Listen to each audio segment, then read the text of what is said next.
Hello friends, এখন ঘড়িতে বাজে রাত 11টা বেজে 30 মিনিট। আমি রমা, তোমাদের বন্ধু, তোমাদের সাথে একটুখানি সাক্ষাৎ করতে আসলাম, তোমাদের সাথে একটুখানি গল্প করতে আসলাম। আজকে সারাদিন প্রচণ্ড গরম ছিল। তোমরা সবাই কেমন আছে এই গরমে? যাই হোক, সাবধানে থাকবে, রাস্তায় বেরোতে সবসময় ছাতা নিয়ে বেরোনোর চেষ্টা করবে, আর সঙ্গে অবশ্যই জল রাখবে।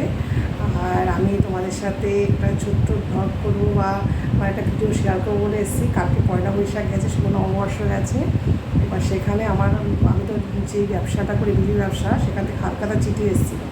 এবার আমি মোট 3টে হালখাতা চিঠি পেয়েছিলাম, 2টো পাতা তামাকের দোকান থেকে আর একটা জামা কাপড়ের দোকান থেকে।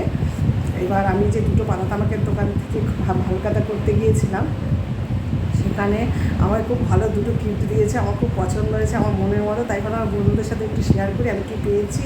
আর তার সাথে 3টে-4টে করে মিষ্টির প্যাকেট, মানে খুব ভালো, মানে ওখানে গিয়েছি পর একটা আলাদা আপ্যায়ন। তোমাদের সাথে কি বলবো, ঠান্ডা, মানে কফি, অনেক কিছুর ব্যবস্থা করা হয়েছিল।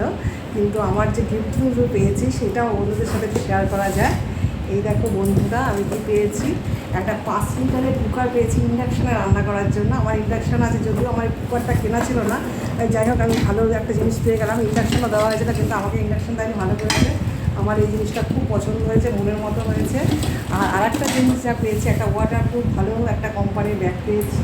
এই দেখো, আমার ছেলে হয়তো নিয়ে যেতে পারবে স্কুল গেলে। আর আরেকটা কথা বন্ধুরা, তোমাদের যে তোমরা সবাই কেমন আছো আমাকে অবশ্যই করে জানাবে। আর আমার ভিডিওটা দেখে তোমাদের কেমন ভালো লাগলো প্লিজ কমেন্ট বক্সে লিখে জানিও। আর আজকে আমি অফিসে